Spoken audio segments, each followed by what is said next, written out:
बात भाषा की। भारतीय भाषाओं की किसी विद्वान के पास आप 2 मिनट बैठें तो वो आपको बता देगा कि हिंदी अगर मां है, उर्दू मौसी है, दोनों बहनें हैं।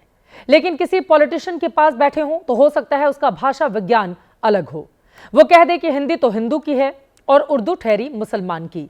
ये दोनों बहनें कैसे हो सकती हैं? यूपी विधानसभा ने अपने विधायकों के लिए सदन में आधिकारिक बोलियों की जो नई सूची निकाली है, उसमें अवधी, भोजपुरी, ब्रजभाषा, बुंदेलखंडी के साथ अंग्रेजी भी है, लेकिन उर्दू नहीं है।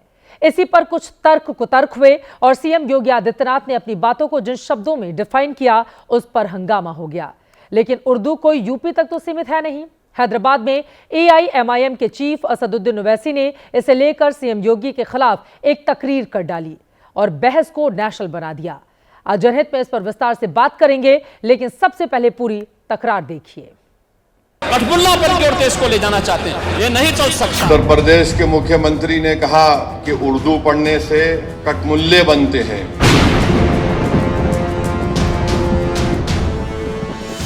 52 साल के योगी आदित्यनाथ और 55 साल के असदुद्दीन ओवैसी में विचारधारा के लिहाज से 36 का आंकड़ा है। एक भगवाधारी और दूसरे टोपीधारी, दोनों में वार पलटवार और जुबानी कटार की आजमाइश चलती ही रहती है। ताजा जंग की जड़ में उत्तर प्रदेश विधानसभा में उर्दू पर छिड़ी तकरार है, जो 18 फरवरी को शुरू हुई थी। अपने बच्चों को ये लोग पढ़ाएंगे इंग्लिश स्कूलों में, और दूसरे के बच्चे के लिए अगर वो सुविधा सरकार देना चाहती है तो कहते नहीं उर्दू पढ़ाओ इसको, यानी उसको मौलवी बनाना चाहते हैं, कठपुतला पर की ओर देश को ले जाना चाहते हैं। ये नहीं चल सकता।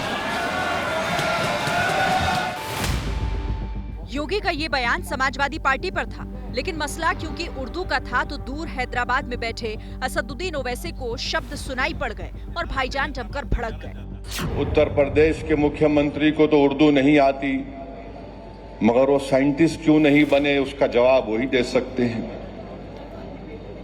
उत्तर प्रदेश के मुख्यमंत्री ने कहा कि उर्दू पढ़ने से कटमुल्ले बनते हैं। अब उत्तर प्रदेश के मुख्यमंत्री के जो बुजुर्ग थे या जिस आइडियोलॉजी से वो आती हैं, उनके किसी भी शख्स ने इस मुल्क की आजादी में हिस्सा नहीं लिया।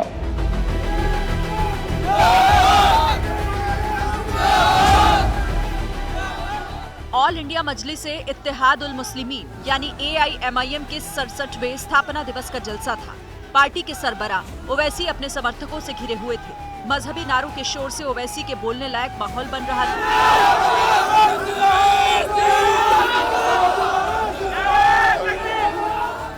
और इसके बाद ओवैसी साहब ने तकरीर शुरू की तो बहुत जल्दी पॉइंट पर यानी योगी और उर्दू पर आ गए। ये गोरखपुर से आती हैं और उसी गोरखपुर से रघुपति साहेब फराख भी आते हैं। फराख गोरखपुरी उर्दू का एक बहुत बड़ा शायर था, मुसलमान नहीं था। अगर शायद असेंबली में कोई उठ के बोल देता मुख्यमंत्री को, तो मुख्यमंत्री बोलते नहीं, उन्हें भी कटमुल्ला। सीएम योगी ने कटमुल्ला शब्द का प्रयोग क्यों और कब किया था, इसकी कहानी भी आपको दिखाएंगे। अभी आप योगी के कटमुल्ला वार पर ओवैसी का शायराना पलटवार सुनिए। जिसके जहन और दिल पर गहन लग चुका है, तो दुनिया की कोई रोशनी उसके सर पे नहीं पहुंच सकती। फराख गोरखपुरी का शेर क्या है सुनिए। ये बीजेपी आरएसएस वालों को बता रहा हूं, जो उर्दू बोलने वालों को कटमुल्ला कहते हैं। फराख गोरखपुरी ने कहा था, सरजमीन हिंद पर अक़वाम आलम के फराख, सरजमीन हिंद पर अक़वाम आलम के फराख, काफिले बसते गए हिंदुस्तान बनता गया। ये राजनीति की अजीब दास्तान है। हिंदुस्तान में हिंदी हिंदू हो गई और उर्दू मुसलमान। तभी तो धर्म की राजनीति में भाषा पर अधर्म हो रहा है। उर्दू को पढ़कर ये लोग आतंकवादी बने हैं, जिहादी बने हैं। इन लोगों को ये उनका पागलपन है। अगर उनको कुछ चांद तारे देखने हैं या साइंटिस्ट के बारे में जानना है, साइंस के बारे में जानना है, तो वो यहाँ आए, उनको पता चल जाएगा। यूपी में आए और आकर के देखें। यकीनन भाषा का विरोध तो किसी सूरत में नहीं होना चाहिए, क्योंकि भारत के बारे में कहावत मशहूर है, कोस कोस पर बदले पानी, 4 कोस पर वाणी। उर्दू पर योगी वर्सेस ओवैसी तो आपने देख लिया। अब आपको यूपी विधानसभा लेकर चलते हैं, जहां से इस विवाद के बीज पड़ी। दरअसल यूपी विधानसभा ने क्षेत्रीय बोलियों को प्रमोट करने के लिए अपने विधायकों को अवधी, भोजपुरी, बुंदेलखंडी और ब्रज भाषा में बोलने की सहूलियत दी। लिस्ट में 5वीं भाषा अंग्रेजी है। उर्दू से सौतेलेपन का आरोप समाजवादी पार्टी ने लगाया, जिसे अब ओवैसी लपक रहे हैं। तो हम ब्रजवासी ठाकुर ते लाड़ लड़ा में अपने थे, राधा रानी ते लाड़ लड़ा में, पर आज हमारो तुम ते लाड़ लड़ावे को खूब मन करो। जब यहाँ सदन से जाई थे माननीय अध्यक्ष जी, और जो घर पहुंची थे तो 99% यही भाषा बोली थी। जितना जने यहाँ बैठा है सब जने यही बोला थे। हमनी के उत्तर प्रदेश में भी अब अपन भाषा बोला तनी जा, आ जेकरा के भाई सुने में दिक्कत बा, बोले में दिक्कत बा, कोनो बरियाई नहीं खे भैया। गलवा पे तलवारवा नहीं खे रखाई, तलवारवा बुझनी है जाना, तलवार की तलवारवा बोली तो तलवारवा नहीं खे रखाई। हिंदी में बोले के बाद हिंदी में बोली हालो, भोजपुरी में बोले के बाद भोजपुरी में बोली हालो, आ नहीं खे बोले के बाद चुपचाप अपन घरे जाई हालो। जय हिंद, जय भारत। बोलियों की ये खूबसूरत महफिल उत्तर प्रदेश विधानसभा में सजी थी। तारीख थी 19 फरवरी, जब ये तीनों विधायक बोलियों के पैमाने पर विविधता में एकता के मंत्र को साकार कर रहे थे। ये हुआ कैसे? तो इसके लिए आपको यूपी विधानसभा की 18 फरवरी की कार्यवाही का ये छोटा सा हिस्सा देखना होगा। तो फ्लोर लैंग्वेज 0 नंबर पर होगा, 0 नंबर चैनल पर, अवधी 1 नंबर पर, भोजपुरी 2 नंबर पर, ब्रिज भाषा 3 नंबर पर, बुंदेलखंडी 4 नंबर पर और इंग्लिश 5 नंबर पर। यूपी विधानसभा में विधायकों के लिए आधिकारिक बोलियों की नई सूची जारी की गई। इसमें हिंदी के अलावा अवधी, भोजपुरी, ब्रज भाषा और बुंदेलखंडी के साथ इंग्लिश को तो जगह मिली, लेकिन इसमें उर्दू का कहीं नाम नहीं था। बस इसी बात पर संग्राम छिड़ गया। अगर अंग्रेजी करें तो उर्दू भी कर दीजिए, उर्दू क्यों नहीं करते? उर्दू भी तो भाषा है, उर्दू को नहीं करेंगे, अंग्रेजी करेंगे। अंग्रेजी का मैं व्यक्तिगत रूप से मेरा विरोध दर्ज करने, बहुमत है आप पास कर लें। तो समाजवादी पार्टी ने अंग्रेजी का विरोध और उर्दू की वकालत की, लेकिन विपक्ष की इस स्पिन बॉल पर सीएम योगी आदित्यनाथ ने पॉलिटिकल सिक्सर जड़ दिया। कौन सी बात हो गई कि भोजपुरी में न बोले, अवधी में न बोले, इसका विरोध है, विरोध अंग्रेजी का, खंडी में न बोले और उर्दू क्या वकालत कर रहे हैं? एक बड़ी विचित्र बात है। आप मुझे बताइए, मैं इसीलिए कहता हूं कि आप समाजवादियों का चरित्र ही इतना दोहरा हो चुका है, इतना दोहरा हो चुका है कि अपने बच्चों को भेजेंगे इंग्लिश पब्लिक स्कूल में और दूसरों के बच्चों को बोलेंगे कि एक गांव के उस विद्यालय में पढ़े जहां संसाधन भी नहीं है। ये दोहरा आचरण और जाकी रही भावना जैसी प्रभु मूर्ति देखी तिन कैसी। लेकिन जब सीएम योगी ने उर्दू की तरफदारी को कठमुल्लापन करार दे दिया तो विपक्ष बिफर गया। हम माननीय आपके माध्यम से जानना चाहते हैं, क्या मुंशी प्रेमचंद जो आपके नॉर्मल स्कूल में अध्यापक थे गोरखपुर के, उसमें बैठ के उर्दू में उपन्यास लिखे तो कठमुल्ला थे? क्या यूनिवर्सिटियों में जो उर्दू विभाग खोला गया है उसके पढ़ने वाले लड़के कठमुल्ला हैं? क्या अरबी फारसी विश्वविद्यालय बना है उसके लोग लेकर पढ़ने वाले कठमुल्ला हैं? तो मैं इस शब्द पर आज आपत्ति करता हूं। हमारे मुख्यमंत्री जी स्टेशन की हिंदी नहीं जानते होंगे, क्रिकेट की हिंदी नहीं जानते होंगे, क्लच की हिंदी नहीं जानते होंगे, स्टीयरिंग की हिंदी नहीं जानते होंगे, वो कुछ जानते ही नहीं है, इसलिए बहस मत छेड़िए इस बात। कठमुल्ला पर हमला इस कदर हुआ कि इसका शोर उत्तर प्रदेश की सरहद को भी पार कर गया और बयान के विरोध में लक्ष्मण रेखा तक लांघ दी गई। अपने दायरा मत क्रॉस करो जोगी, संभाल कर बोलो, तौल कर बोलो और अनाप शनाप मत बोलो, बता दे रहे। याद रखना झारखंड में ही कांके है। जी जी बिल्कुल। ज्यादा बोलोगे, घबराओगे तो कांके में हम भर देंगे। क्या बात, पागल खाना है कांके, याद रखना। उत्तर प्रदेश उठा के लाके कांके में हम भर्ती कर देंगे तुमको। उर्दू से नहीं टकराना। सीएम योगी को जिस बेहुदापन और जिस अक्खड़ भाषा में ये जवाब दिया गया है उसे ठीक नहीं कहा जा सकता, लेकिन ठीक तो उर्दू को कठमुल्लापन से जोड़ना भी नहीं है, क्योंकि कठमुल्लापन का अर्थ होता है कट्टरपंथ। साहित्य और दर्शन बताता है कि भाषा कोई भी बुरी नहीं होती, बशर्ते अच्छे भाव से बोली गई हो।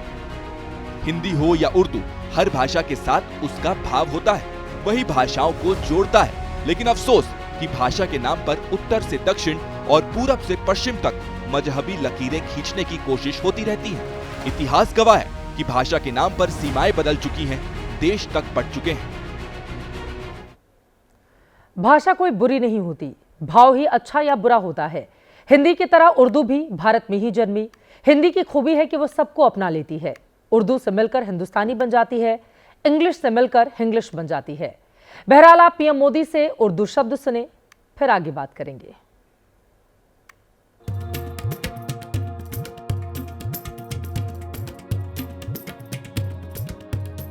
वैसे तो ये मंच सूफी संगीत का था, लेकिन बिना किसी उर्दू के सूफीवाद अधूरा है। ऐसे में इस महफिल से प्रधानमंत्री मोदी की कही बातें भाषा के नाम पर फसाद करने वालों को सीधा संदेश है। उपनिषद, जिसे संस्कृत में एकम सत विप्राहा बहुधा वदंती कहते थे, हजरत निजामुद्दीन औलिया ने वही बात हर कौम रास्त राहे दिने व किबला गाहे जैसे सूफी गीत गाकर कही। अलग अलग भाषा, शैली और शब्द, लेकिन संदेश वही। दिल्ली में 25वां जहान खुसरो महोत्सव शुरू हुआ तो इसमें पीएम मोदी ने भी शिरकत की और भारत की भाषाई विरासत और विविधता की अमीरी पर रोशनी डाली। जहान खुसरो के इस आयोजन में एक अलग खुशबू है। ये खुशबू हिंदुस्तान की मिट्टी की है। वो हिंदुस्तान जिसकी तुलना हजरत अमीर खुसरो ने जन्नत से की थी। हमारा हिंदुस्तान जन्नत का वो बगीचा है जहां तहजीब का हर रंग फला फूला है। यहां की मिट्टी के मिजाज में ही कुछ खास है।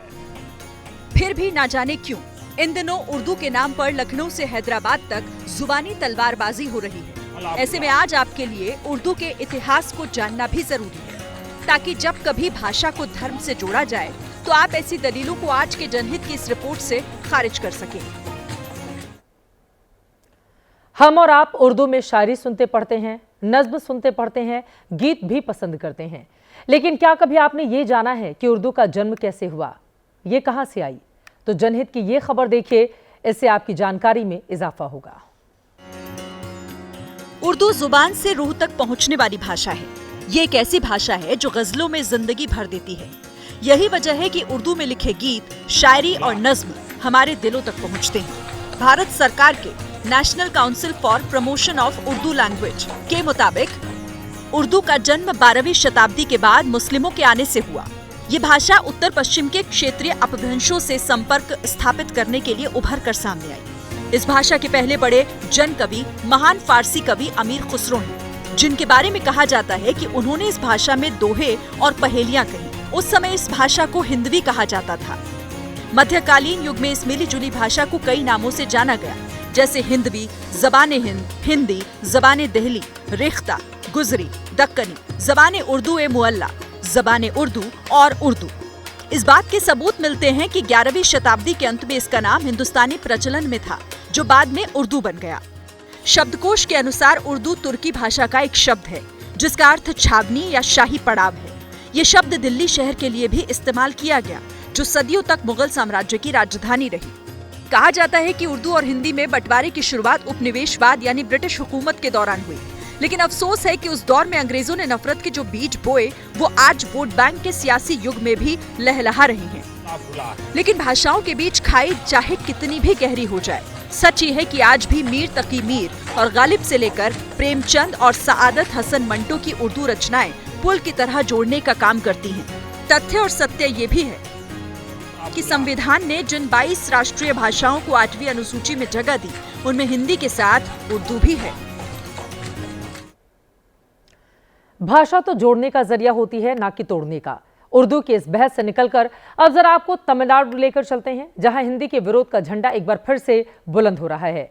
तमिलनाडु के मुख्यमंत्री स्टालिन ने आज अपने जन्मदिन पर अपने डीएमके कार्यकर्ताओं को हिंदी विरोध की कस्में तक खिला दी। तमिलनाडु में इस राजनीति की जड़ में आखिर क्या वजह है, देखिए। முத்துவேல் கருணாநிதி ஸ்டாலின் என்னும் நான் हिंदी திணிப்பை என்றும் எதிர்ப்போம்। राष्ट्रभाषा हिंदी है तो क्षेत्रीय भाषा भी हमारी अपनी है, तो सबका सम्मान हम लोग करते हैं।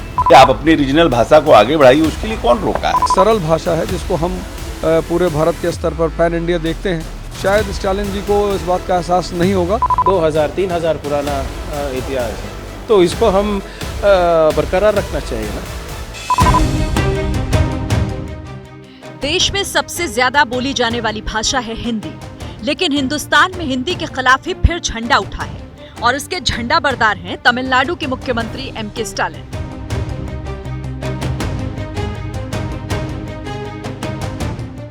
आज स्टालिन का जन्मदिन है। प्रधानमंत्री मोदी समेत देश के बड़े बड़े नेताओं ने उन्हें बधाई दी, लेकिन स्टालिन को आज समय ही कहां था। वो तो एंटी हिंदी एजेंडे में व्यस्त थे। डीएम के कैडर को हिंदी विरोध की शपथ दिला रहे थे। हिंदी திணிப்பை என்றும் எதிர்ப்போம்।